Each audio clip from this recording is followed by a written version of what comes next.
You're listening to Cosmic Cousins Soul-Centered Astrology. For grounding that ass from all the New Age sass. I am your host, Jeff Hinshaw.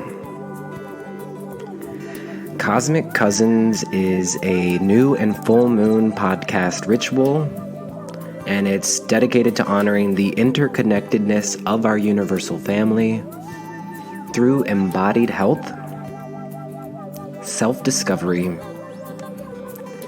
and deeper learning.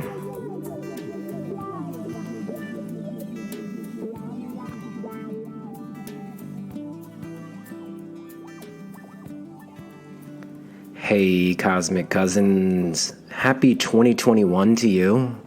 We're here in a new year. This is the first episode of 2021, and we're gathering for the Capricorn New Moon. And it's a deep one. I mean, this Capricorn New Moon is conjunct Pluto. We're here at the 23rd degree of Capricorn. So we're rounding out this Capricorn season. We're coming up to the top of the Capricorn mountain. And so if you're listening to this live when it's released, this is Monday, January 11th, 2021. And the Capricorn New Moon is Tuesday, January 12th, 2021 on the west coast of the United States, where I am, 9 p.m. Pacific Standard Time. That would be January 13th at midnight on the East Coast, and so you can translate to wherever in the world that you are. But either way, this is the Capricorn New Moon at the 23rd degree and 13 minutes. If you're not listening to this right around the time of the Capricorn New Moon, it's still going to have a lot of information for you. We're going to talk about Pluto in Capricorn today, Saturn in Aquarius. So Capricorn is ruled by Saturn. And so we look to Saturn and Aquarius to deepen our understanding of this new moon. We're also going to dive deep into many other themes today. I'm really excited to have Heidi Rose Robbins with us today on the podcast. And so for those of you who aren't familiar with Heidi Rose Robbins, she is the author of a new book series that is Astrological Love Letters. So it's one book for each astrological sign of the zodiac. She's also the author of the Daily Moon Notes on Instagram, and she's the host of the podcast, The Radiance Project, which is a podcast of astrology, poetry, and very good company. So that will come towards the end of this episode. We have a nice conversation, and in it we talk about a lot of things, so I'll just mention those to you now so you know everything that's going to be in this episode. Well, for one, Heidi is a Capricorn Moon, which is why I invited her to be on the show this week. So we go deep into understanding the Capricorn Moon. We talk about the moon as nourishment and self-care. We talk about the moon as the prison house. That's right, the prison house of the soul, which is esoteric astrology. And we talk about Capricorn's esoteric phrase, Capricorn as the initiation of consciousness, the labors of Hercules, the glyph for Aquarius, which is the symbol of two rivers. That's what Heidi invites us into. We talk about the intersection of poetry and astrology, Capricorn Moon as the public-oriented mother, responsible to tenderness. And then we look at the birth chart and honor the life of 4 different Capricorn Moons, Abraham Lincoln, Rosa Parks, Greta Thunberg, and Marion Williamson. So that's a really deep, intimate, and enlivening conversation there with Heidi.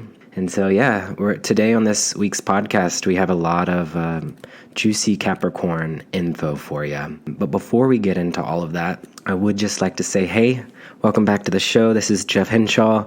I am an astrologer and a tarot reader, a teacher, and a writer.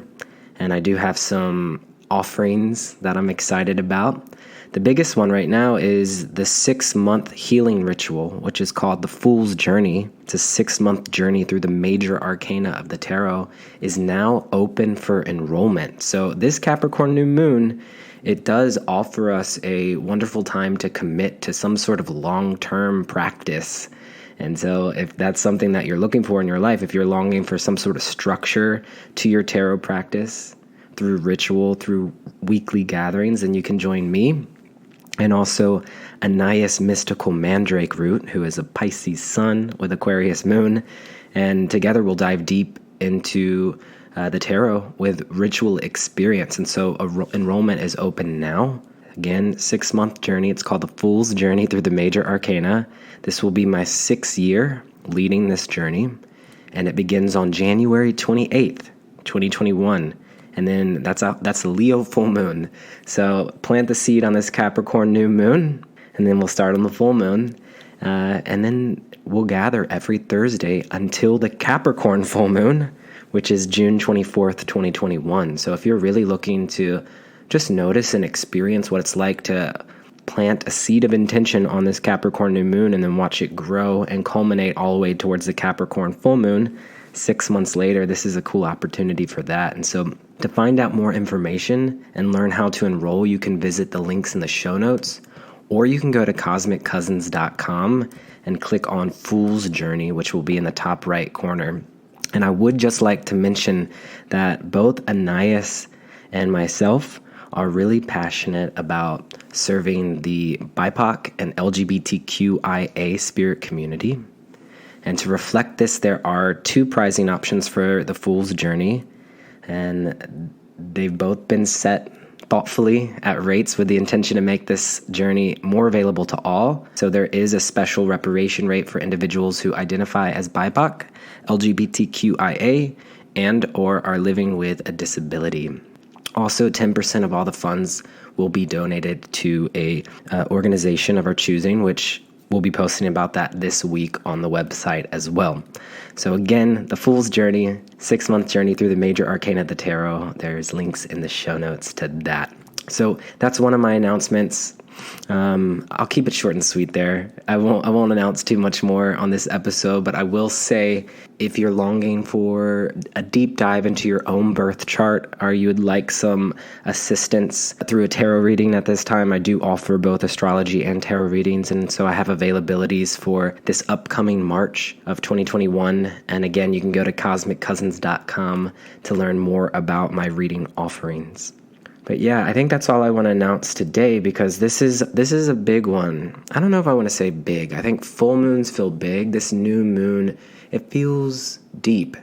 It's conjunct Pluto. And so, yeah, let's go ahead and get the tarot cards out. So if you're new here to the show, I'll often invite you to place some of the tarot cards out that are associated with the astrological energy. And this way it will act as a guide for your intuition and offer you a very grounding meditation as you connect to the invitations that are presented within the podcast. But if you're not like sitting down somewhere, maybe you just call to mind some of the images of these tarot cards. So the embodiment of Capricorn, the court card that I use for Capricorn, is the Knight of Pentacles. Knights being cardinal, Pentacles being earth, Capricorn cardinal earth. The soul growth card for Capricorn is the Devil. So you can place that card out. We have the World card, which is Saturn, the ruling planet. And then if you'd like to take out the Judgment card, number 20, this isn't necessarily associated with Capricorn, but Pluto is in Capricorn right now. Judgment is the Pluto card. So those are the four cards that you could take out for the meditation for this week's episode. And at this time, let's transition into our Capricorn New Moon talk.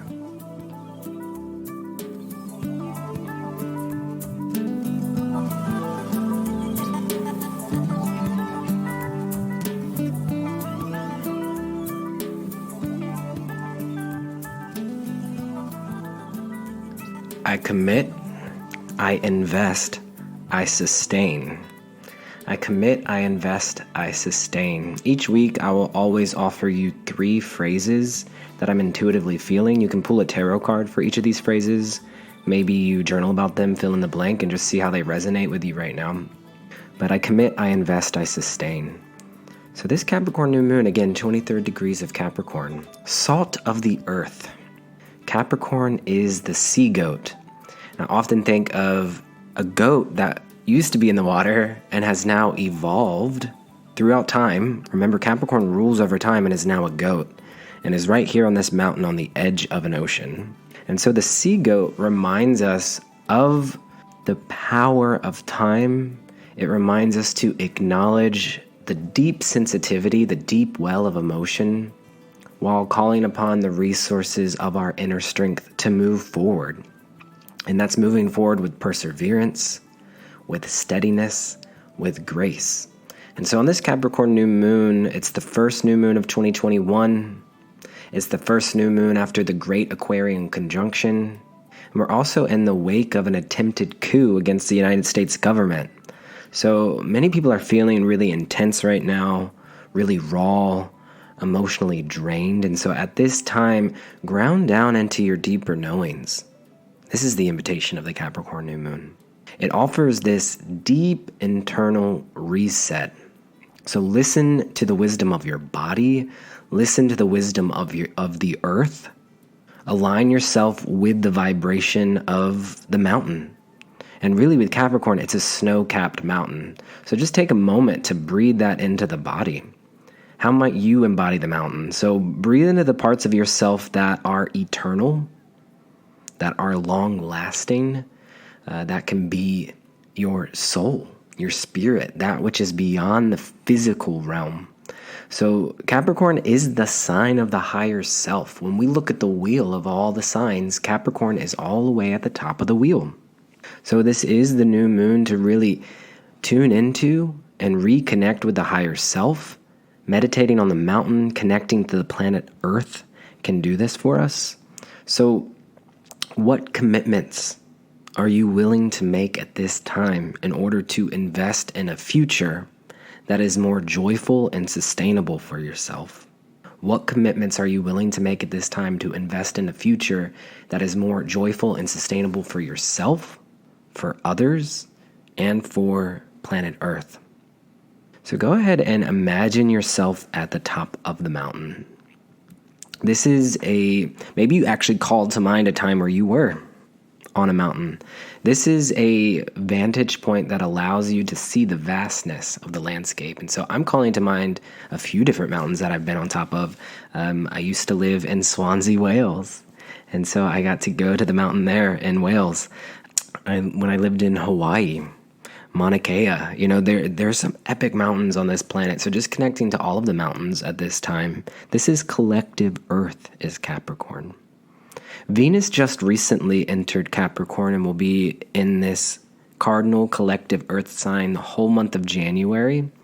So if things are feeling really intense, remember that we do have Venus in Capricorn, and Venus is going to bring softness to the Capricorn archetype. So we're reminded to stop and take a breather as we continue to work toward a more dependable future. And the journey up the mountain can be kind of long and treacherous, but it doesn't have to be. Life is not meant to be hard. This is something that we are relearning whenever working with Capricorn energy. So how might you come into deeper realignment with the earth and the nurturing aspects of earth? How can you find the balance between rest and continuing forward with love and tenacity? May this Capricorn moon cultivate a deeper gentleness within yourself so that we may continue forward for a world that's in need. I mean, we see this world card with Capricorn. It is so collective and expansive. So again, Capricorn, it is embodied health. To bring it into the body, it rules over the bones, the knees, the teeth, the skin. So connect to the bones, be gentle with the knees, take care of your skin right now and your teeth. It makes me think of flossing every day. It's something that you show up to every day, and you don't necessarily see the rewards of your efforts, but it's more of a long-term commitment. So honor these parts of your body and all that they provide for you. We know as above, so below. So when we're working with Capricorn, we're taking care of the skin, the teeth, the bones. So this new moon I had mentioned earlier is conjunct Pluto. And that's a pretty big energy for us. Pluto has been in Capricorn since 2008. And so having the new moon at the same degree or 1 degree from Pluto, it brings with it tremendous intensity. It's death and rebirth. This is transformation. And so this morning, you just pay attention to what's going on in your life. But this morning I woke up to a text from my brother that his dog is about to pass away.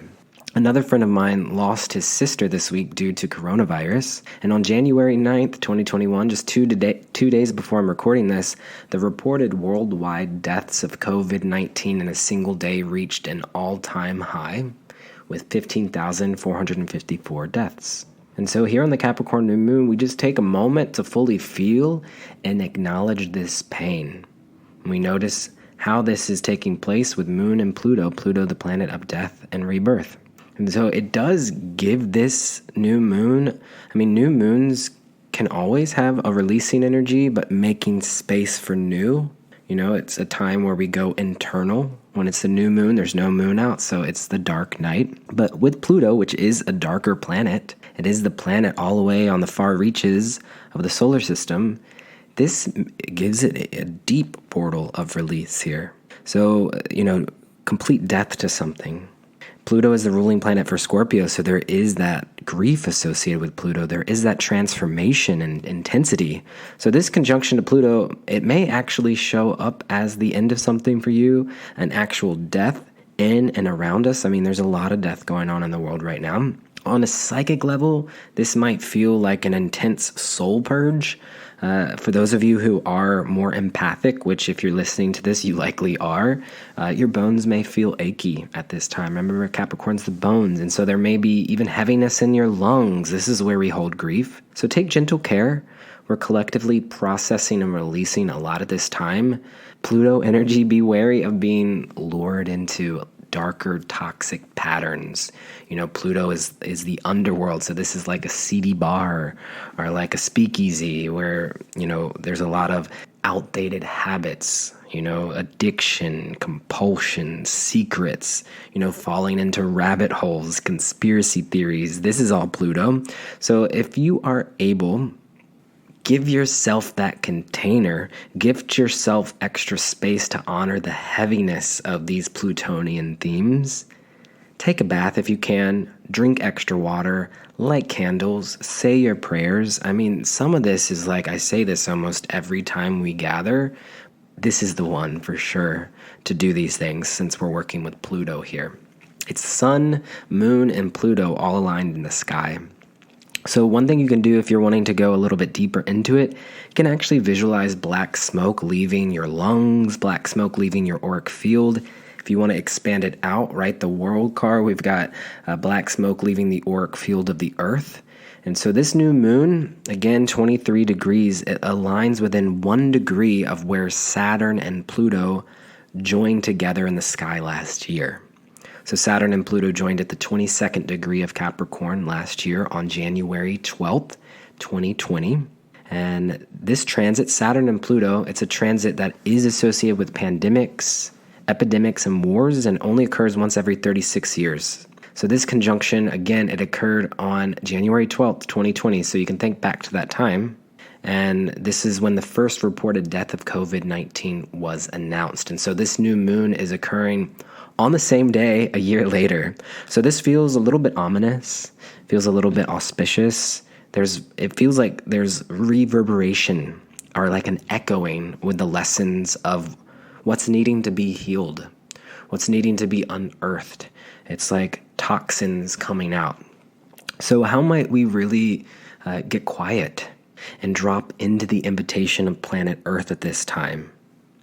This is really, because Pluto is the underworld, right? And in this sign of Capricorn, it's like really listening to the deeper implications of what are going on in the world around us. So, Capricorn, it is a sign that's associated with government and patriarchy. And so we might be seeing toxins come out in these themes, which to be sure we are.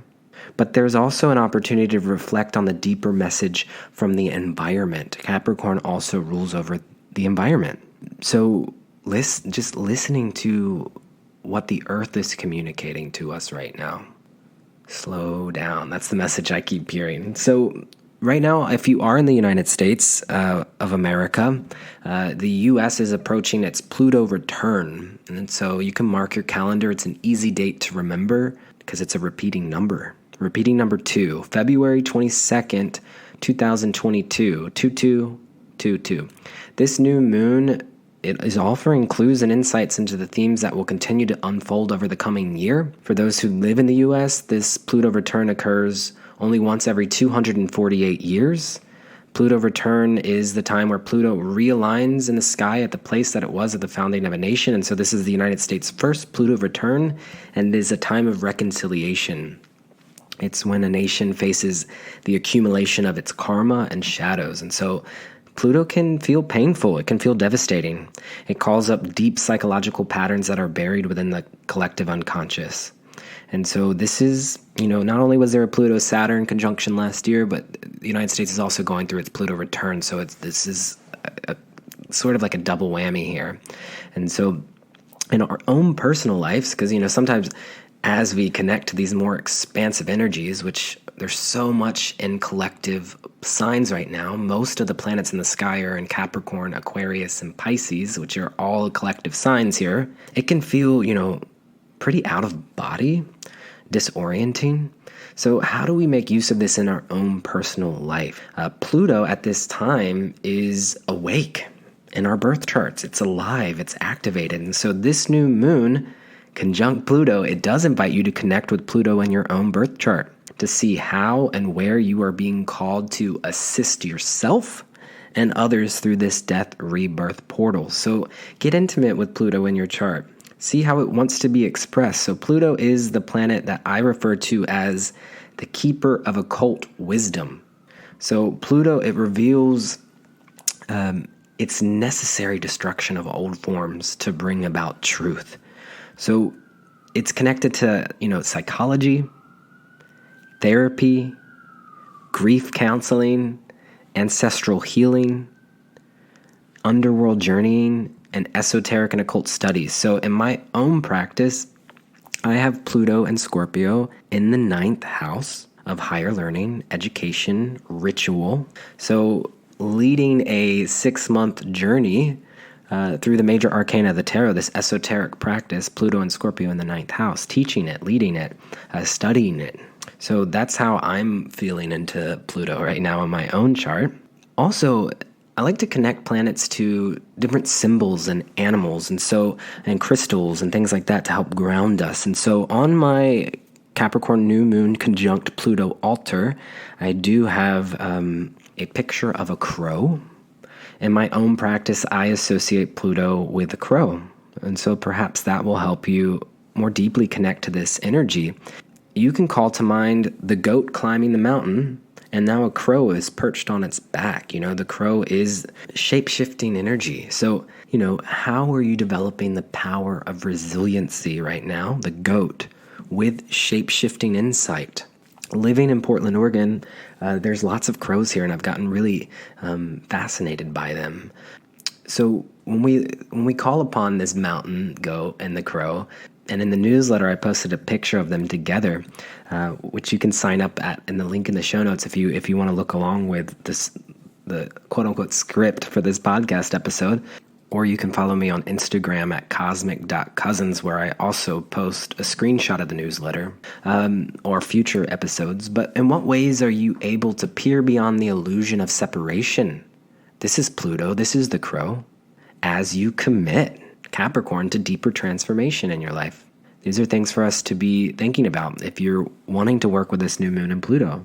In what ways are you able to peer beyond the illusion of separation as you commit to deeper transformation? It's a deep question. It's Pluto. For others of you, you might be more interested in looking to Saturn and Aquarius. So Capricorn's ruling planet is Saturn. It answers to Saturn, and this is the planet of boundaries and adult responsibilities. And we can often find Saturn in our chart to see how we embody our higher self. Again, Capricorn and Saturn, the higher self. So Saturn recently entered Aquarius, the community-oriented sign of Aquarius, on December 17th, 2020. And as the first new moon since its ingress, this offers an invitation to, in a very new moon way, plant seeds of intention for more stability for the future of humanity, Aquarius. So there are many different ways in which many of us are doing this at this time. But with Saturn and Aquarius, the most consistent invitation during this period of time is to expand beyond our individual self. and to responsibly consider the collective. So be mindful of the media you are consuming right now. Aquarius is very much connected to broadcasting and media, the internet. Open yourself up and commit to a community that resonates with the vibration of the principles and ethics that you hold for the future of this planet. This may bring up obstacles, right? Saturn's obstacles around community, Aquarius. And I know in my own life, this looks like setting really clear boundaries, which is Saturn, in the way that I engage with and use the internet, Aquarius. So remember, Saturn takes time. Capricorn takes time. So whatever it is that you are reflecting on, releasing, planting new seeds of at this time, know that this is more long-term focus. This isn't something that is instant gratification. So there's no need to rush this process. Be really gentle with yourself in regards to that. A simple way to work with Saturn in Aquarius is to first ask yourself just one Aquarian theme. What one Aquarian theme are you willing to commit to at this time? Capricorn New Moon, Saturn in Aquarius.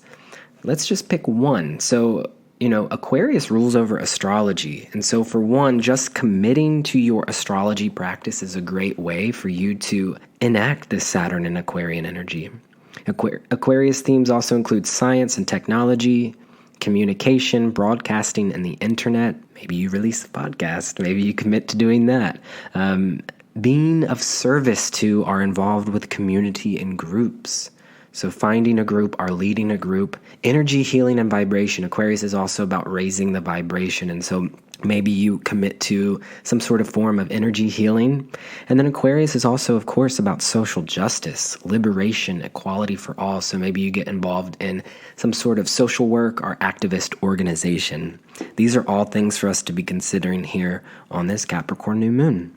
You can also, if you're like, don't really know where to go with, what direction to go in here, you can also allow Saturn in your own birth chart to lead the way. So in my own birth chart, I have Saturn and Sagittarius in the 11th house. Sagittarius is the teacher. 11th house is groups of people. So again, for me, cultivating a space of transformation through esoteric arts. I have Pluto and Scorpio in the 9th, and then helping to teach Sagittarius communities, 11th house. This is the way that I'm committing to community at this time by stepping up as a teacher and leading the 6-month Fool's Journey. So again, if you are looking for a group or community and committing to it, this is part of the energy right now. And so again, the Fool's Journey, link in the show notes, would love to help create a container for you to work with this energy. Another way to work with Saturn in Aquarius is to just establish rules and regulations, this is Saturn, for yourself in order to bring about greater energetic equilibrium. Again, Aquarius is energy. So this is vital for overall health. Saturn is health.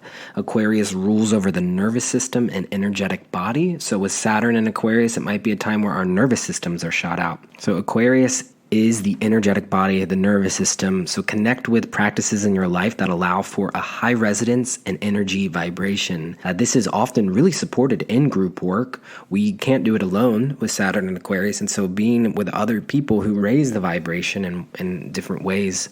But in your own life, as an individual, for me, a daily, very gentle hatha yoga practice, listening to ambient music helps to regulate my nervous system, working with herbs, taking walks, laying on the earth so that I can then be of better service to the group. This is important. It's taking care of your energetic well-being so then you can be of service to humanity. Again, it's a collective sign, so it's very expansive. These are big invitations for us, and so Saturn takes time. If this sounds like a tall order, no, you have plenty of time to sink into these invitations that are presented here on this Capricorn New Moon. Saturn stays in the fixed air sign of Aquarius until March 7th. Of 2023. So again, we have time here. Just a little over 2 more years with Saturn in Aquarius. And so just look to Aquarius in your chart, see where Saturn is transiting right now. How are you leveling up in new ways in this area of your life? How are you stepping up to the plate of your higher self? with Aquarius and wherever it is in your chart, if you have any planets in Aquarius, and particularly if you have Saturn in Aquarius, this is a deep soul lesson of the adult that you are becoming, the responsible one that you are here to become. And so this is going to be a continual theme that we connect with throughout 2021 and the years to come. And, the next new moon will be in Aquarius. And so I'm going to start to sound really repetitive here, but this Capricorn New Moon is the first time since that Saturn in Aquarius ingress that we really get a chance to sink into it. And remember, Capricorn is about sustainability, long-term focus, endurance, getting ready to climb the mountain. The new moon, we're not getting to the top of the mountain tomorrow. And so, again, this is about pacing oneself. So for this new moon, it is about deep care, deep quiet. And so, again, deep, full inhale into the bones, into the skin, into the teeth, into the knees. How might you come into deeper realignment with the earth? How can you find balance between rest and continuing forward with love and tenacity? We're listening to the wisdom of the earth. We're aligning ourselves with the vibration of a snow-capped mountain. We're connecting to the sea-goat and the mountain goat and a crow for Pluto. And again, I'm wishing for you, may this Capricorn New Moon cultivate deeper gentleness within yourself so that we can continue forward for a world that's in need. A deep bow to each and every one of you that are tuning in. Capricorn New Moon blessings to you all. And at this time, we're ready to transition into our conversation with the lovely Capricorn Moon, Heidi Rose Robbins.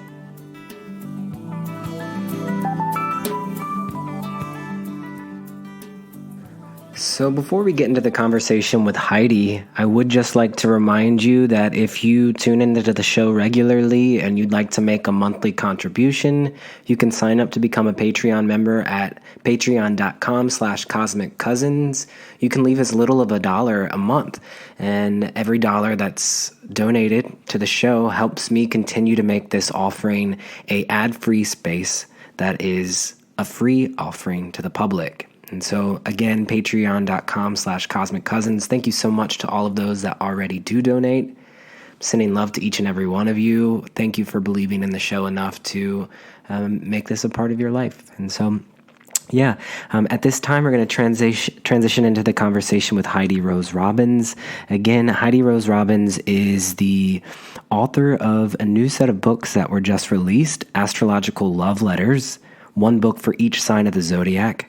Heidi is also the author of the Daily Moon Notes on Instagram and is the host of the podcast, The Radiance Project. It was an honor and a joy to connect with Heidi again in this way. And Heidi is a dear friend of mine and a teacher of mine too, an inspiration. And so whenever I talk about the esoteric phrases for each sign, I learn these through Heidi. And so at this time, let's enjoy a nice Capricorn Moon conversation with Heidi Rose Robbins.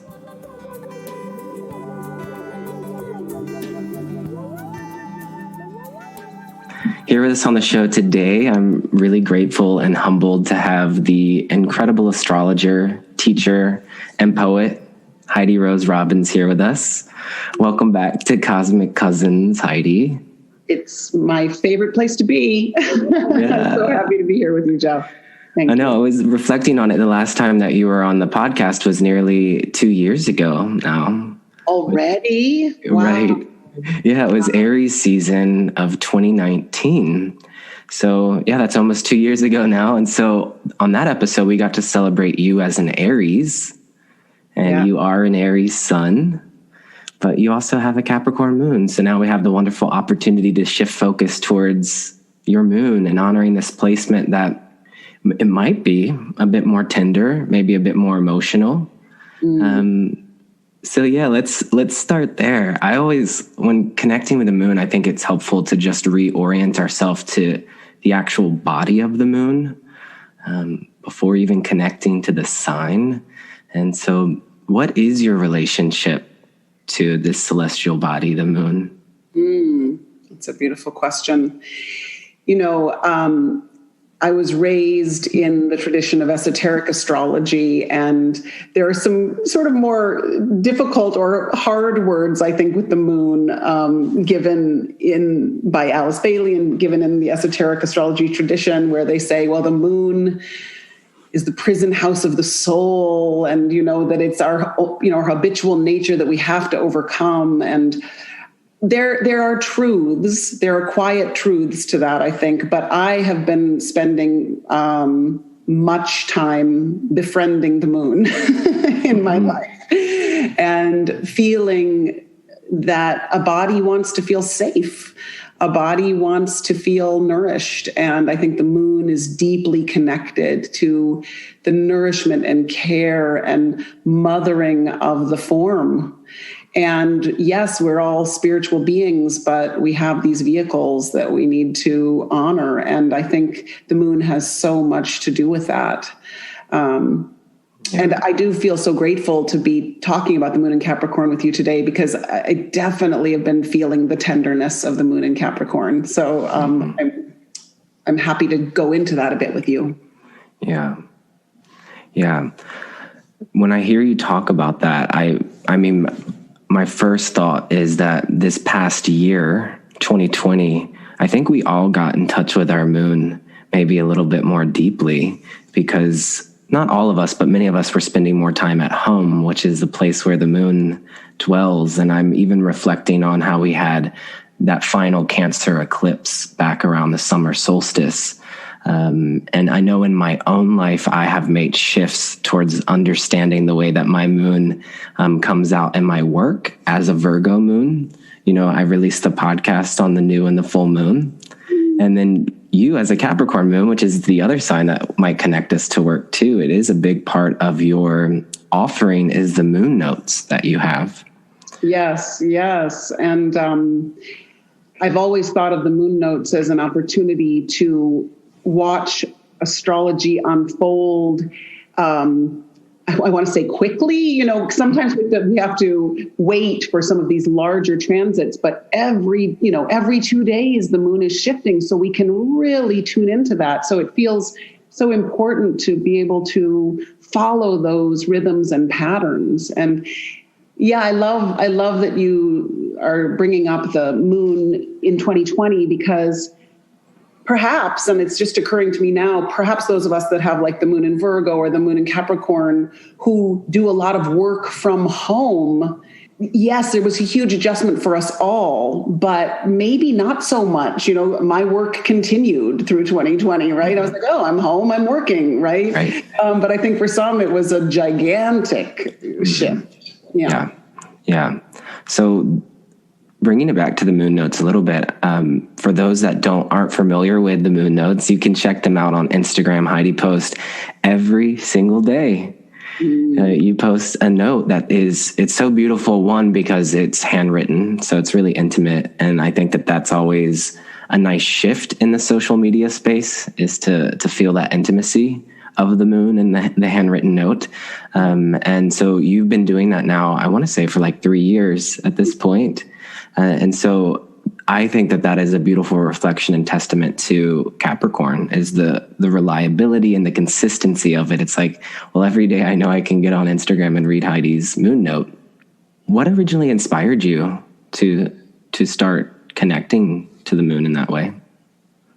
I had been wanting to find ways to connect with a wider Aquarian community rhythmically. And I kind of stumbled upon it, though, because I was just sitting at home one day and I said, it's kind of funny, because I was thinking about Instagram and I was like, I like Instagram. I'd like to engage more with the Instagram community, and I hadn't been. And just one day I said, maybe I'll just write a little note. I'm sitting here in my armchair and I'll just say, the moon is in Cancer, make a nice meal and cozy up. And that's pretty much all I wrote. But for the first time on Instagram, people said, oh my goodness, say more about this. What do you mean? Do this again, please. And so almost immediately I was like, oh, this is something that we're hungry for, a kind of rhythmic turning inward. And yes, you're right, Jeff. My Capricorn moon, once I commit to something, I'm like, well, I guess I'm doing that the rest of my life. There's a part of me that's just very much willing to show up no matter what. And that's a really good practice for me. Likewise, I suspect a really good practice for me would be to see what would happen if I didn't show up for a day. Would the world crumble? I don't think so, though internally a moon in Capricorn feels that way. Yeah. Well, we are deeply grateful for the hard work that you two put into that. And you had mentioned esoteric astrology and how the moon might be a placement. Did you say like a prison for the soul? Yeah, they do call in esoteric astrology in the Alice Bailey book, there's a phrase that says the moon is the prison house of the soul, which is so dramatic. There's so much beauty in these books, but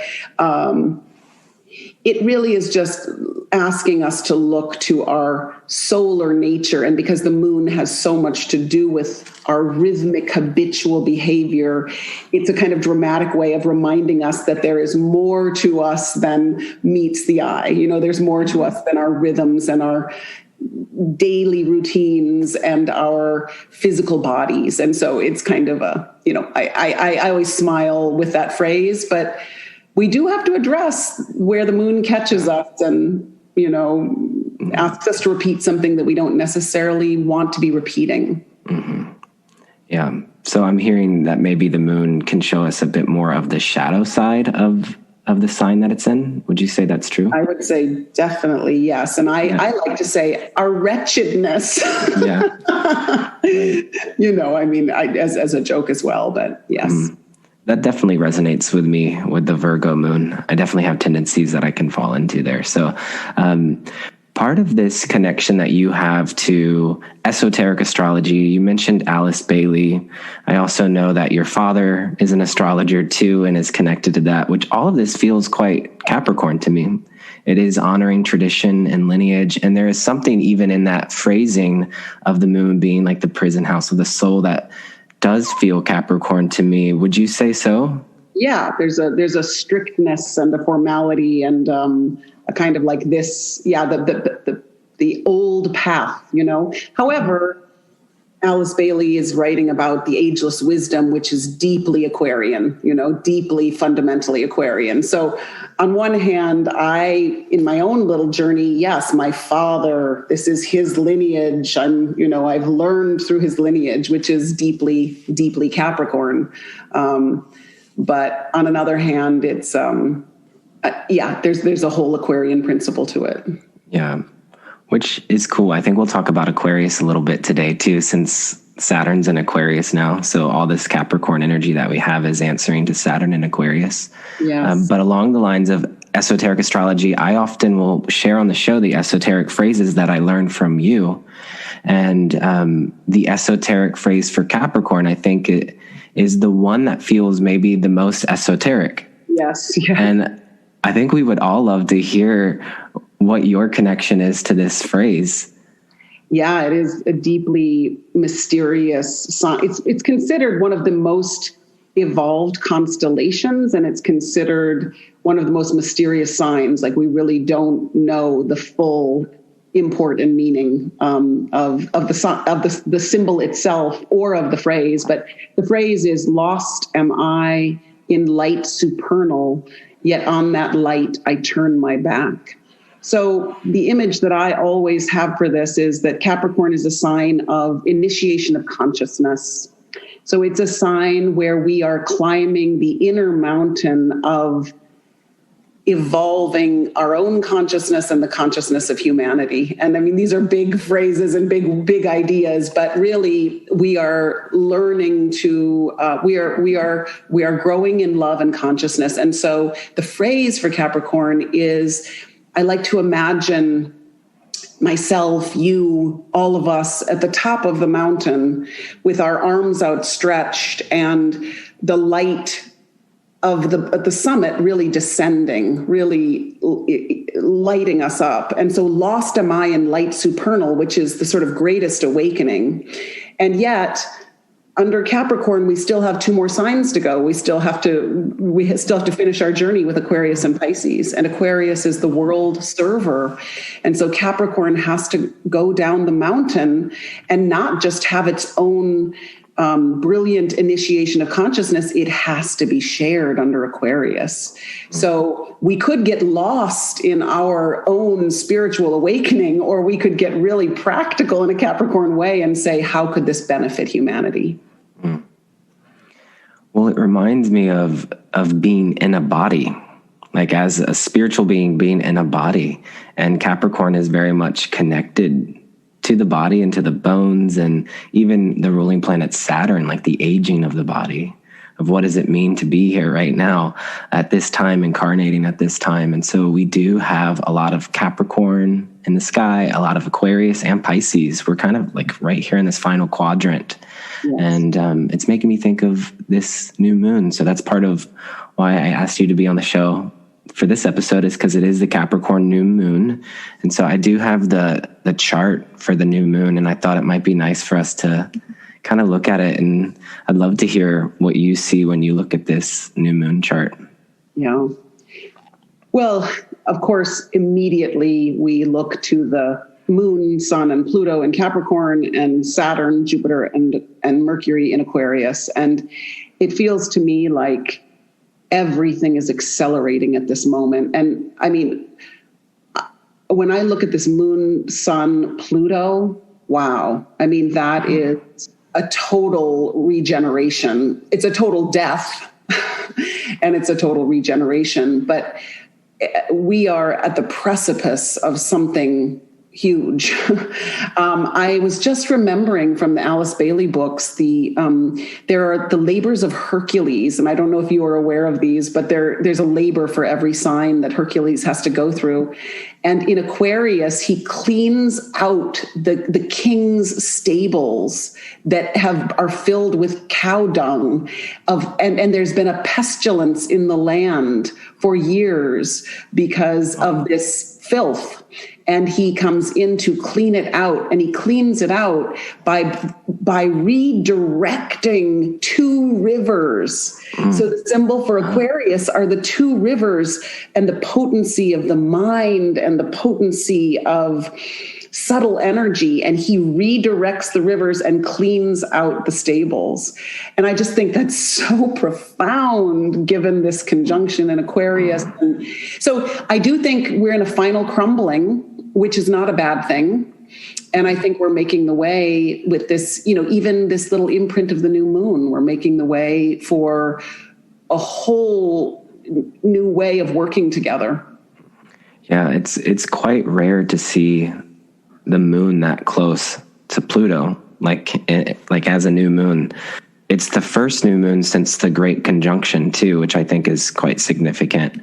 That story that you shared is such a cool image. Is it coming off of Capricorn? Was the dung coming from Capricorn before, or? That's interesting. I don't know. But it certainly feels like Capricorn is of old, do you know? And it's the old structures and whatever the old structures create. So I don't think that's much of a leap to think that. Well, when we think of Pluto, it's the underworld. So that is kind of like the things that we flush down the toilet too. And so having the sun and moon there, it's like coming up from the surface. And so we have seen that this week. You just released a podcast episode that's really beautiful. So you have a podcast too, the Radiance Project. So the most recently released episode, what you titled This Fragile Tower. And it was to offer solace of poetry at this very precarious and painful moment in our country. That also feels like this Pluto energy is like making itself known in new ways. You have other aspects of your offerings besides astrology too. So you're also a poet, and you share poetry a lot. What does poetry mean to you at this moment in time? And how do you, I guess the way I want to word it is that astrology is an important part of my life and practice. And I know that with everything going on in the world, it's been such an emotional week. What gives you the strength to carry on as an astrologer? Why do you think astrology is important for us at this time as we see like complete chaos unfold in the world around us? And is astrology everything for you? Because I know you have poetry too. So I asked a lot of questions there, but yeah.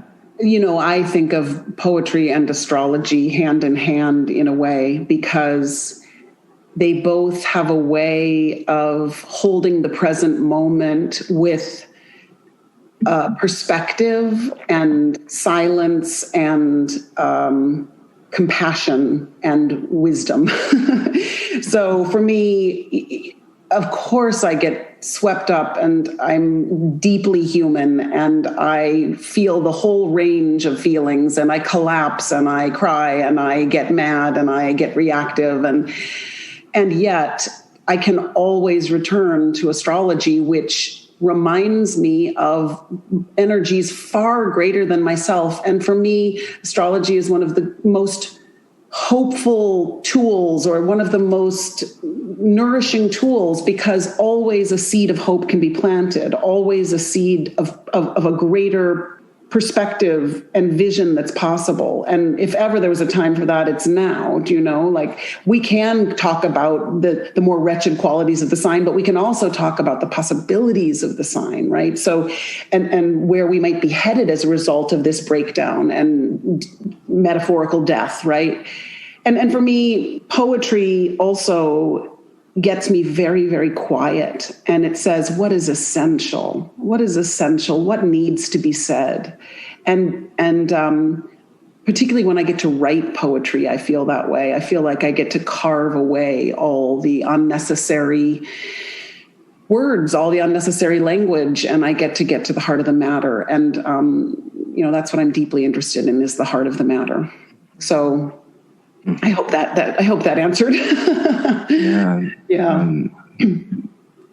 So the quietness, I actually do associate Capricorn energy with quiet.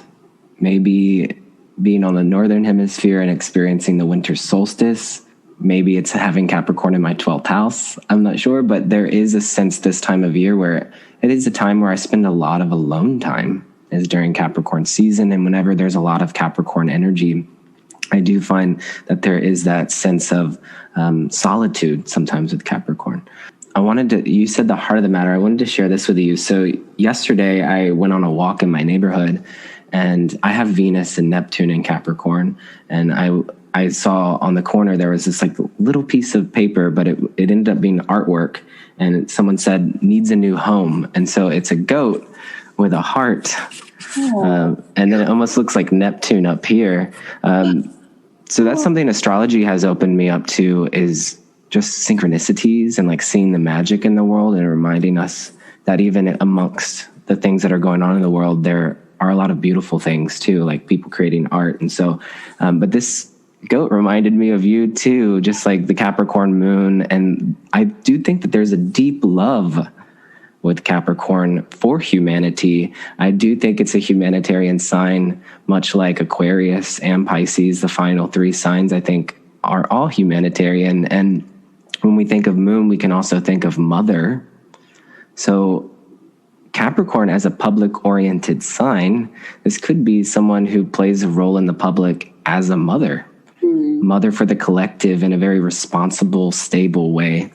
Not to project anything too much onto you, which the moon can make us do, but I do feel that you are a mother for many of us in the astrology community anyways.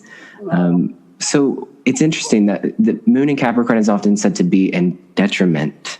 Yeah. Because it is the sign opposite of Cancer, which the moon would be home in. And so having a very public-oriented sign in the sign that is private, there is a juxtaposition there. But what does public appearance mean to you? And particularly with the moon, does this give you more of an apt towards being tender and emotional in the public? Great questions. Can I just pause and say that you all know that are listening that Jeff is like this incredibly calming influence. And if anyone's going to get me out of my Capricorn moon into a tender, quieter place, it's you, Jeff. So it's such a gift to talk with you. But I love what you said about the moon being in detriment in Capricorn, and that the relationship to the mother. And I do feel like, at the heart of the heart, I do feel a great parental responsibility. And there's a part of me that wars against that. There's a part of me that's like, why should I have to hold this? And yet I assign it to myself as well, So I think there's something about the moon in Capricorn that is responsible to the tenderness, or that when it's really in its best use, it is acknowledging the deep sensitivity underneath the kind of structure and clarity, and that there's a way to talk about the sensitivity and the love in a way that helps people feel safe in it, that helps people feel held.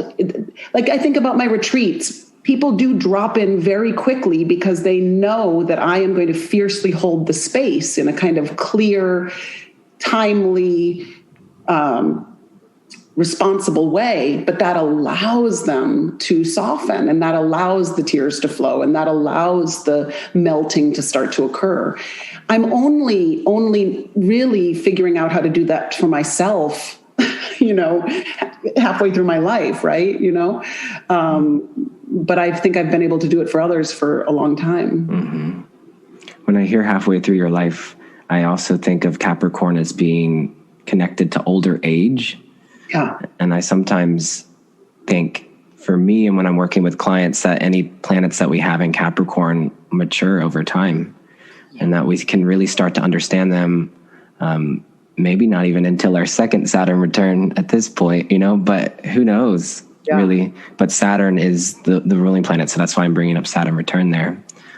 One thing I love about your podcast is that you have a monthly episode where you team up with one of your dear friends, Ellen Fondler, and you talk about the month ahead. So at the beginning of Capricorn season, you will talk about the transits that are coming up, but also towards the end, you will bring out famous people who are embodying that energy of the sun sign. Yeah. So I thought, in honor of your podcast today, I would bring out some Capricorn moons that we can look at and just honor. And I think even feel into some of the things that you've been sharing about your experience as a Capricorn moon, and also thinking of the moon as like the mother or the healer, and being like a public figure that is showing that. I think that really is true for some of these Capricorn moons that I have here. So the first one is Abraham Lincoln, Capricorn moon. And I have a quote here: "I walk slowly, but I never walk backward." So this is Abraham Lincoln's chart here. Aquarius sun, Aquarius rising with a Capricorn moon. How might you see Capricorn moon reflected with Abraham Lincoln? Well, the stories that I know, certainly he never, he failed, and he quote unquote failed and failed and failed. He never got, where he was going until a certain point in his life. He just was willing to stick to it. So there was a tenacity and a determination. I think it also requires someone of great fortitude and sort of outer strength to assemble the cabinet that he assembled, such an Aquarian cabinet, where he called it, his team of rivals, right? Where he invited such a diverse cabinet so that he was willing to stand in the tension and hear from his enemies and hear from his friends and hold this steadiness. And when I think of him, I do think of a very solitary being. And there's his moon in Capricorn in the 12th house, and probably his love of solitude and his necessary withdrawal to really hold what he had to hold. And I do deeply feel that Capricorn moon in terms of the necessity of solitude. Yeah. And he's also often called the father of democracy too. And just that parental kind of energy of Capricorn and the connection to government too. One thing I'm struck by, and I'm also curious to hear your thoughts on this too. It's a little like side note off of Abraham Lincoln here, but in the U.S. Sibley chart, which is July 4th, 1776, did I get that right? Is Pluto in Capricorn at the 28th degree. And so we're coming up on the United States Pluto return in 2022. So a lot of what we're moving through right now, we could perhaps attribute to the Pluto return in tandem with all the transits that are happening. So I guess I am curious what your connection to Pluto returns are, if you have any experience with that as an astrologer.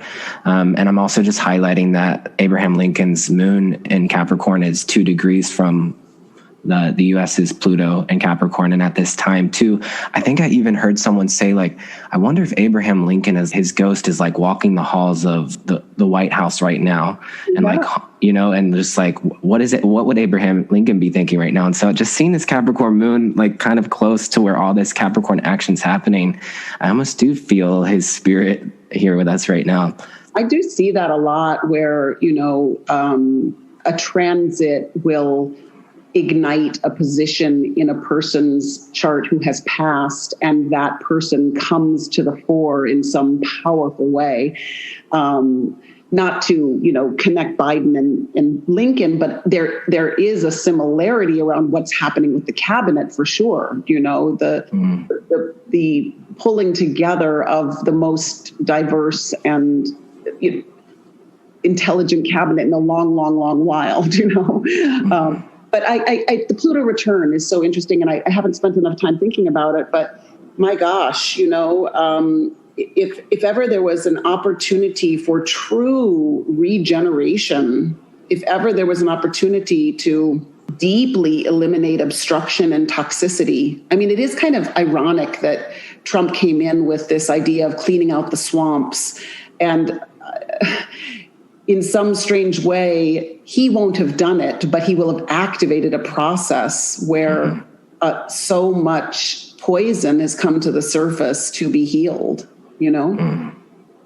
Yeah. And that would be a key, like poison would be a key word for Pluto, perhaps. And I'm also seeing here in Abraham Lincoln's chart, he has Pluto in Pisces next to his Mercury in Pisces with Jupiter in Pisces. So it's Capricorn, Aquarius, Pisces all in this chart. And I don't know how much you know, I mean, Pluto is the esoteric ruler of Pisces. And that's a really powerful thing when you think about Abraham Lincoln, because so often we talk about Pisces in terms of compassion and love and sensitivity and synthesis. But we have to think about Pisces as the power to finally end something. Yeah. Yeah. Which is powerful to think, you know, as Pluto moves through Capricorn and then through Aquarius and then back to Pisces, we are in this time period of this deep release. So, yeah, deep bow to Abraham Lincoln and his Capricorn moon. I have a few others here for us to reflect on. Rosa Parks, Capricorn moon. And a quote that I have here from Rosa Parks: each person must live their life as a model for others. I do identify with, I mean, I do feel in her and understand in my own tiny way this sense of responsibility to show up as your best self for the benefit of others. You know, sometimes where it can get wobbly is then control takes over, and we sort of say, well, I have to present the best. I have to present the most clear, intelligent parental energy, right? And then we are not always fully embodying the truth of the moment, you know, where there's a control that takes over. But I do think that the Capricorn moon asks us to step up and try to work with the best of what we have to offer, and in a public way. That responsibility. So again, another kind of parental figure, often called the mother of the civil rights movement. When we're talking about like that responsibility or that pressure that we might put on ourselves, I do remember someone on Instagram wrote in, and I thought it was a nice question. Emmy of the Lou, I remember, wrote in, okay, yeah. How do you nurture yourself? I am a Capricorn moon too, and I'm super hard on myself. Yeah, well, this is something I've been thinking a lot about, because I think I spent, you know, as Saturn, as the ruler of Capricorn, I think I spent a lot of years denying that there's a component of sadness that comes with Capricorn and with Saturn. I mean, Saturn there is a somber quality to it. There is a weight to it. I said, oh, no, I'm just going to, it's hard work and achievement and authority. And I think that the first thing that a Capricorn moon can do to nourish is to allow the sadness, to allow the tears, to allow the softening, to allow yourself to put down your burden here and there, even if just for moments. But there is something about acknowledging, the sadness. You were one of the first people that reminded me after years of like, Heidi, Capricorn is the sea-goat. Remember the water part. And I remember thinking, right, I haven't thought about that enough in years. And I think there is something about allowing water into your life, whether it be through tears or dream time or actual bathing in water or deep listening to, to music, to artistry, all of these things that crack us open. I think for me, and for me, what is absolutely nourishing as a Capricorn moon is giving myself enough solitude. Yeah, that image of the mountain, but also thinking of it surrounded by like the ocean too, for the sea-goat. And yeah, I think that particularly for Capricorn moon, that water part of the Capricorn archetype could be really powerful to connect in with. And what you're sharing now, I imagine might be in the Capricorn book that you wrote. So you just wrote a new series of books, 12 love letters, one book for each sign of the zodiac. And I just received my Aquarius one in the mail. Oh, you finally got it. I finally got it. And I think to close out our time, we'll probably connect to Aquarius and Saturn and Aquarius. But for now with Capricorn, is there a part of the Capricorn book that sticks out in your mind right now? I think that, the books are divided up into 4 different sections. And the first one is celebrating Capricorn. The second one is living, like suggestions about how to more live deeply into Capricorn. The third one is about growing that love. So it gives you some suggestions about how you might, balance out the energy. And the last one has a lot of writing prompts and things like that. But so I guess what's sticking out for me is when I wrote that book, I definitely was working to give myself permission in the growing your Capricorn love to, as it were, swim in the mountain lake on the way up the mountain,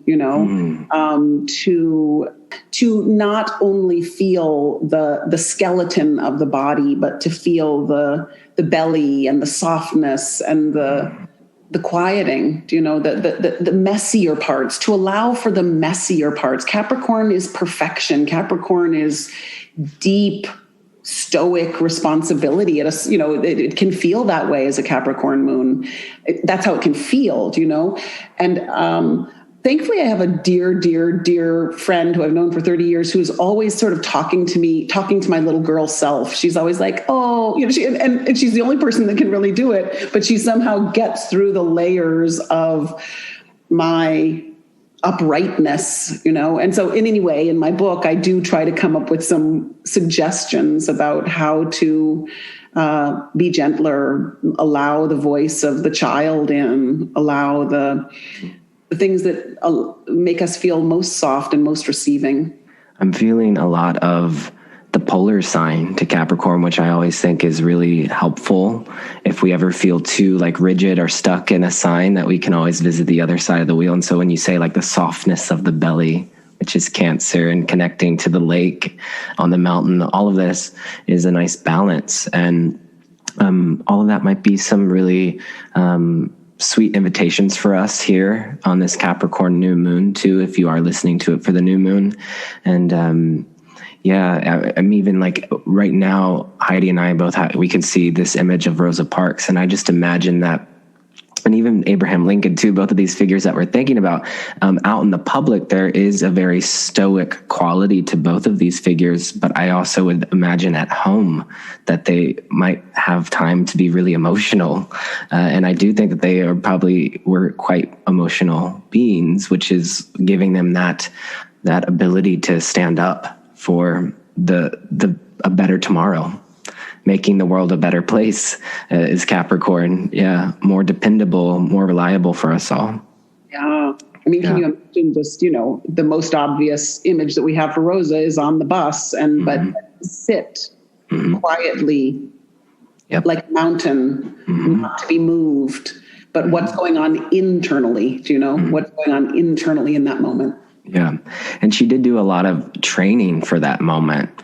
And even the clothes that she wore and the way that she presented herself publicly was all part of the strategy of it too. It's interesting. Both of these figures are Aquarius sun with Capricorn moon. And so when we look at her chart, Mars and moon in Capricorn, Jupiter in Capricorn, and then Uranus, Mercury, Sun, Black Moon, Lilith, and Aquarius. So there is something with these two signs that maybe are more attractive to us now with Saturn and Aquarius too. They do feel like figures for us to look back to and honor at this time. It's like the disciplines of freedom, the practice of freedom, the practice of liberating humanity, Didn't you say wild discipline too? Oh, well, this is Carolyn Casey, who I adore, and she has a phrase that I just adore, which is the disciplined wild person. Okay. Yeah. So Capricorn and Aquarius there. And then we also have Greta Thunberg, who is a Capricorn sun with a Capricorn moon. This is a quote from Greta. You say you love your children above all else, and yet you are stealing their future in front of their eyes. And I mean, talking about the Sea-Goat, she actually took a boat across the ocean to speak at like an environmental summit in DC to really stand up for her beliefs around not going on a plane. And so when I saw the image of her on Time magazine, like kind of like right at the edge of the ocean, I was like, there's the Sea-Goat right there. What do you see with Greta Thunberg and what you know about her? How do you see her Capricorn moon coming forward? Well, I mean, my God, it's you can just feel the parental energy coming through this little being, and in a funny way, I mean, you can feel the reprimand, you can feel the part that is speaking as an adult to adults who are like children. She is speaking to us like, why are you not awake? So you feel, even this picture that you're showing is just like, look, her eyes are just so intent. And she's taking on a huge amount of responsibility at a very young age. And many Capricorn moons, that's exactly what they do. And then they have to learn how to, of course, lighten up as they go, or, find ways that it isn't destructive for them to hold that energy. Yeah. Yeah. And so in many ways, she is kind of like this adult-like figure at a young age, which could also be Capricorn, is like growing up quickly, maybe. Which I've been thinking about with my nephew and nieces who are part of the Pluto and Capricorn generation. And I'm just seeing, them experiencing the pandemic and everything going on in the government right now, that they are growing up more quickly, perhaps, this Pluto and Capricorn generation. So Greta Thunberg is, we said, a double Capricorn, and then Mercury in Capricorn as well. And then Neptune and Uranus in Aquarius. So there is more Aquarian energy coming into Capricorn, huh? Triple, or is this so with her?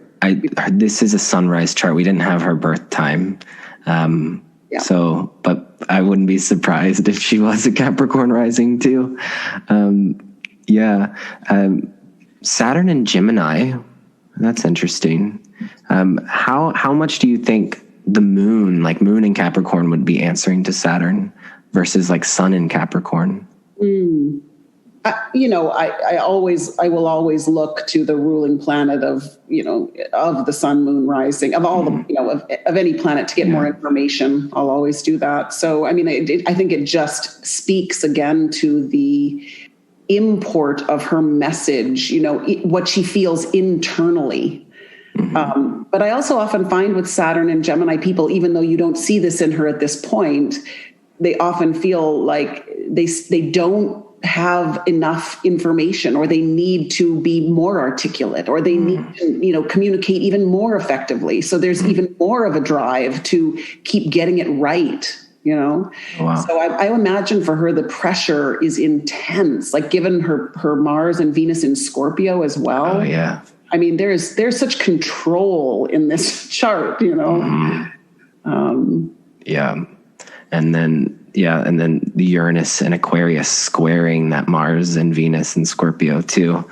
Yeah, there's a lot of fixed energy, Jupiter and Leo. Yeah. So it'll be interesting to continue to follow her journey too, and continue to be a role model for all of us. Yes, absolutely. Wow. Yeah. There was something when you were talking about the way that she, like her gaze was, it kind of reminded me of, Capricorn's the goat and then Aries is the ram. There can sometimes be an Aries energy with Capricorn, I find. And you are an Aries sun with a Capricorn moon. And so these are coming in a square, like a standoff. And what is the difference between the ram and the goat for you? That's a good question. Well, I would just say, first of all, that again, in esoteric astrology, I'm just going to dip this in there. There's a whole nother science involved called rayology, and there are 7 rays, and each sign has certain rays that work through it. And I will just say that Aries, Leo, and Capricorn all have the first ray of will and power that works through it. So that's fascinating because they both have total drive and leadership energy. But I would just say my Capricorn self is the Capricorn self is a little more stubbornly solo somehow. Like, I'm just going to make it up this mountain by myself, and I'll do my own replenishing, and I'll just, I can exist with, on the bare surface without much help. But I think there's something about Aries that's a little more engaging. Like it's a little more like, let's put it this way. Capricorn applies its determination to the mountain, and Aries kind of pokes and prods others, like butts them, I mean, that's my image, at least in this moment. I see. Yeah. Okay. Aries is like, okay, come on, let's hurry up. It's not necessarily going to go off on its own. It's going to prod, So there's like maybe a slower, more methodical nature to Capricorn than Aries? 100%. Yeah. And those are always, of course, having an intense conversation within me. The speed and the impatience of Aries, and the calm and the necessary plan of Capricorn are forever having a very vivid conversation. I think going back to that image of Greta actually taking a boat and taking 3 weeks to go across the ocean, like it's like a process with Capricorn, whereas Aries would be like, I'm getting on the plane, Yeah, exactly. Yeah. Exactly. Yeah. Internally, it's always like Aries says, you're behind, and Capricorn says, just keep doing what you're doing. Mm-hmm. Yeah, it's like, I mean, the quote we had from Abraham Lincoln, I think it was about walking slowly. Yeah, I walk slowly, but I never walk backward. Mm-hmm. And then I have one more Capricorn moon figure for us, and that is Marion Williamson, Capricorn Moon. Okay. Maybe you would read this quote for us. Yes. Our deepest fear is not that we are inadequate. Our deepest fear is that we are powerful beyond measure. It is our light, not our darkness, that most frightens us. How does that connect you to Capricorn? I think there is something about the nature of Capricorn that the piece of control that feels like it knows best, or that it can lead the way, that it is married to the way that it will unfold in a way, needs to be ultimately released in Capricorn, which allows us to live into our greatest light, because there has to be a kind of letting go and surrender in Capricorn to let something greater stream through.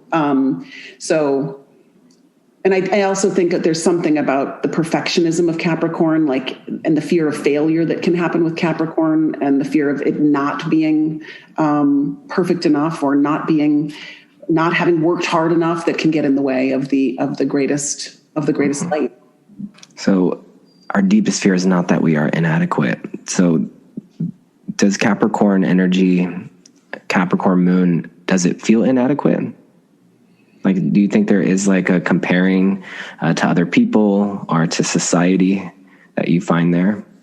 I think there is something in Capricorn that is always aware of where others are on the climb. I think there is an awareness of, I think there is an awareness of that. I don't think I feel inadequate. Like, I'm just going to speak for myself as a Capricorn. Yeah. I don't think I feel inadequate. I think I feel like I've worked really hard to get where I am. But in any given moment, if I'm going to speak or if I'm going to teach, do I feel nervous or do I feel a surge of fear that it won't be as good as it could be? Yeah. Mm-hmm. Yeah. So it was interesting, like even this quote, when I found the image, it had the mountain there already. What you know about Marion Williamson, and I'll pull up her chart too. How do you feel her Capricorn moon? And she also has the moon in Capricorn at the same degree as the U.S.'s Pluto in Capricorn. I just noticed that. That's interesting. Pluto or moon at the 28th degree of Capricorn. Well, it's interesting, isn't it, that she ran for president? I mean, there is something about power and authority, and Capricorn so deeply connected to government, and yet there it is in her 8th house, which is the house of the disciple and the house of the spiritual student, So what she did was daring, in the sense that she knew what would be called upon. She knew the reactions, she knew what it would be to bring spirituality into government. And that must have taken a lot to show up in her truth. But somehow that was part of her steady practice, part of her spiritual journey.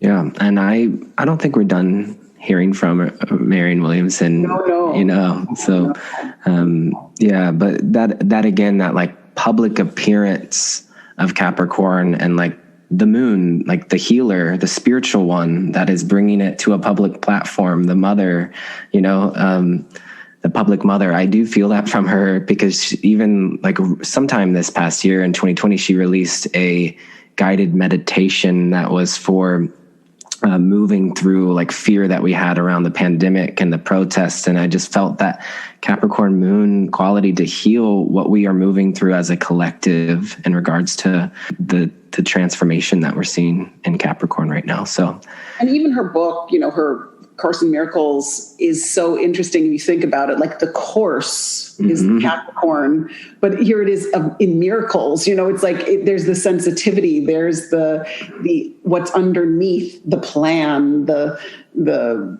presentation, right? There's something that she's weaving these two together too, because she is a Cancer as well. So yeah, and like the lineage of the Course in Miracles.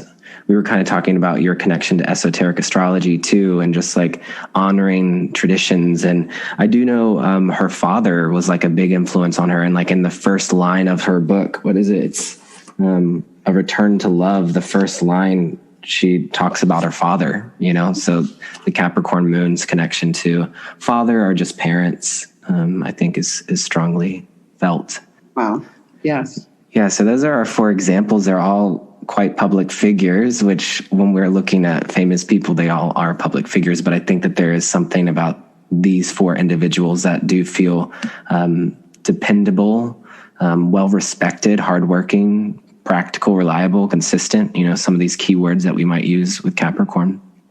Yeah, great examples. So as we close out our time together, we do have Saturn in Aquarius right now, which again, Capricorn's ruling planet, Jupiter in Aquarius. Kate Hughes Art on Instagram writes in, how can Capricorn placements embrace this new Aquarius energy? Yeah, that's a good question. I would say that Capricorn always has the gift of commitment and discipline and practice and steadfastness. And Capricorn can practice not being solo, can practice investing in the community, can practice can allow for experimentation and not just the plan. We just have to make little gestures in this direction, right? And can even begin to envision how the Capricorn climb could be gifted to the group. How can you help whatever group you choose to be a part of? How can you help that group take the next step up the mountain? This is no longer a time for us to be climbing solo. We know this. There was a time for thousands of years where maybe, there was one person making his way to enlightenment, another, making their way along this path of initiation. But now we are doing this as groups, as communities, as humanity itself. So apply your rigor and determination and commitment to whatever community you choose to help elevate the consciousness. A tall order, have a go. So that came up a lot, was this aloneness of Capricorn, perhaps, or solitude. And so what I'm hearing from you is that we don't have to do it alone. And if you are Capricorn or have a lot of Capricorn placements, don't feel afraid to reach out to other people and to say that you actually do need help. I'm hearing a little bit of that reflected in what you're saying. And so the image of climbing the mountain is like with a group of people going up together. Yeah. And there are a lot of resources out there. So you can always reach out to me. If you're looking for a community or a group, I can help point you in a direction too. And you can listen to Heidi's podcast, and you have some new offerings. You do have a new class that's starting. It may have started by the time that this episode's released.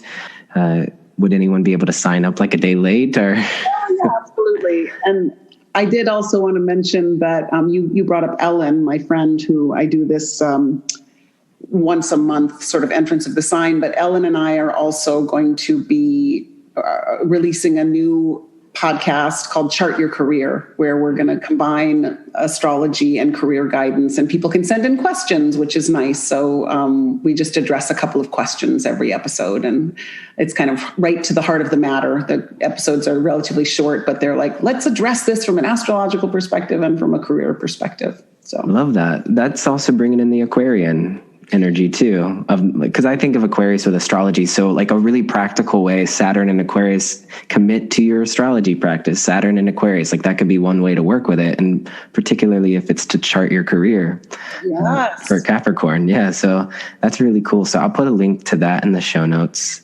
So if anyone's interested in that, you can find that. And I'll put a link to all of Heidi's resources too. You can pick up your book. I have the Aquarius one. I want to get the Virgo one now because I've been seeing what I love about the new book series that you have is the different colors and just seeing the colors together. You had mentioned that, I think, in one of your Instagram TV lives, of just look at the colors and how do they resonate with you and speak to your soul. And so the color, what's the color for Capricorn? It's a green, a deep green. A deep green. Yeah. A deep forest green. I'm going to send you your Virgo, okay? Let me send you your Virgo book. Oh, that's sweet. That would be good for my Virgo moon to surrender and to receive, which I think maybe all the Earth moons can kind of resonate with some of what we're talking about with the Capricorn moon today. And so it's been such an honor to connect with you in this way. And I'm just sending you so much love on this Capricorn new moon. And yeah, thanks for being with us. Thank you, Jeff. It's always really, truly a joy and leaves me feeling full and grateful for your work in the world. So thank you. Yeah. Earth moons. Unite. Yes.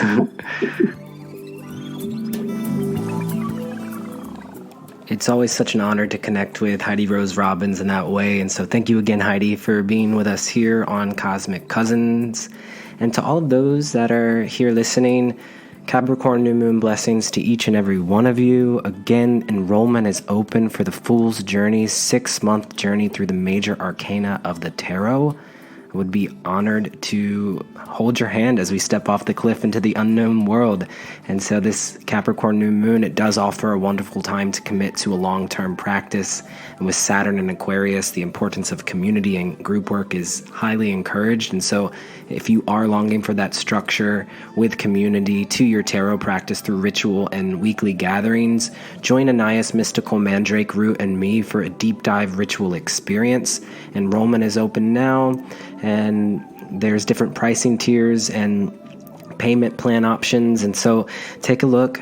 Fool's Journey, CosmicCousins.com. You can find the link in the top right corner of that. And I hope you'll take the journey with us. And I'll see you on the other side. I'll see you in 2 weeks for the Leo full moon. But for now, a deep bow to you here on this Capricorn New Moon. I commit, I invest, I sustain. How can you find the balance between rest and continuing forward with love at this time? May this Capricorn New Moon cultivate deeper gentleness within. Take sweet care, cousins. And remember, deep breaths.